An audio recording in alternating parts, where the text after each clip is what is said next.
আমাদের তিনটা স্কেল আছে, তিনটি স্কেলের মধ্যে একটা আছে ফারেনহাইট, একটা আছে সেলসিয়াস, আর একটা আছে কেলভিন। আমাদের আপাতত ক্লাস 6-7 এর মধ্যে ফারেনহাইট আর হচ্ছে সেলসিয়াসের মধ্যে সীমাবদ্ধ আছে, কিন্তু কেলভিনটা নবম দশম থেকে পাওয়া যাবে ইনশাআল্লাহ। সেক্ষেত্রে আমাদের এখানে সম্পর্ক যখন আমরা তৈরি করবো তখন একটা বিষয় আমাদের মনে রাখা প্রয়োজন, সেটা হচ্ছে আমি এইভাবে লিখবো সেলসিয়াস ফারেনহাইট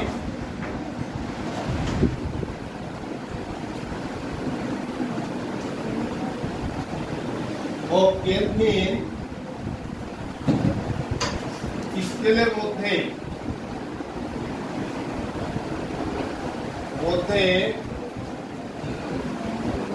সম্পর্ক, যখন সম্পর্ক আমরা করবো এখানে দুইটা বিষয় মনে রাখা লাগবে। একটা হলো নিম্ন স্থানাঙ্ক আর একটা হচ্ছে উচ্চ স্থানাঙ্ক। ঊর্ধ্ব উচ্চ একই কথা, এই দুটি মনে রাখা লাগবে। এই সম্পর্কটা হচ্ছে এরকম, যেটা হলো প্রথমে সেলসিয়াস আসবে, যেমন সি মাইনাস নিম্ন স্থানাঙ্ক, নিম্ন আমি নিম্ন দিয়ে প্রকাশ করলাম। আর একটা হচ্ছে ঊর্ধ্ব মাইনাস নিম্ন সমান, যেহেতু আমাদের সম্পর্কে এইটা সমান এইটা দেবো, এটা সমান এইটা দেব।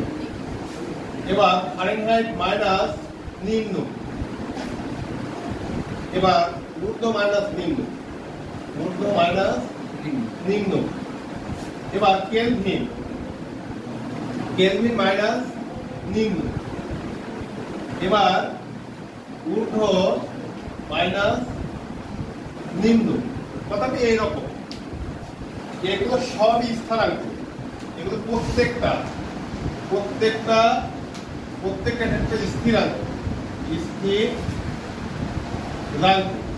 মানে স্থিরাঙ্ক অর্থাৎ পরিমাপ দ্বারা প্রকাশ করা হয়।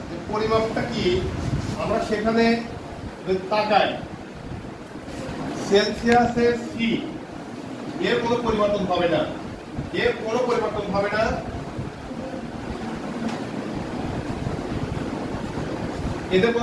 হবে না। যেমন সেলসিয়াসের সি এর নিম্ন স্থানাঙ্ক আমি জানি 0, আমি দিয়ে দিব 0। ঊর্ধ্ব স্থানাঙ্ক হচ্ছে 100 ডিগ্রি, আমি 100 দিলাম, ডিগ্রি আগে দেওয়ার দরকার নেই। নিম্ন স্থানাঙ্ক 0। তারপরে ফারেনহাইটের এফ, এটা কোনো পরিবর্তন হবে না। ফারেনহাইটের নিম্ন কে 32। এবার ঊর্ধ্ব স্থানাঙ্ক কত 212, নিম্ন স্থানাঙ্ক 32। এবার আবারও বলছিলাম এখানে কেলভিনের কে কোনো পরিবর্তন হবে না। কেলভিনের নিম্ন স্থানাঙ্ক হচ্ছে 273, এখানে কোনো পরিবর্তন হবে না।